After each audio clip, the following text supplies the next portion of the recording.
চলে এলাম বন্ধু, এবার দেখবো হারিসটা এখন কেমন হয়েছে, কি পজিশনে আছে সেটাই তোমাদের এখন দেখাবো। এই দেখুন বন্ধুরা, দেখুন হয়েছে হারিসটার মধ্যে। এবার এটার মধ্যে একটু ঘি ঢেলে দেবো।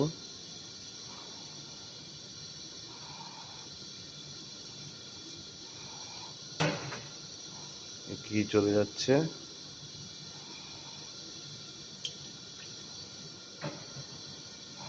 অনেকখানি ঘি দিলাম, দেখতে থাকুন বন্ধুরা।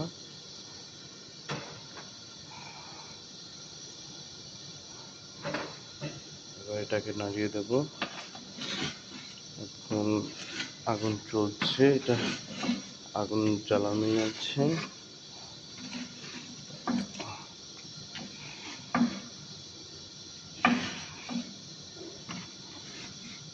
বন্ধুরা, ঘিটা দেওয়ার পর সুন্দর একটা গন্ধ বেরোচ্ছে হারিসটা।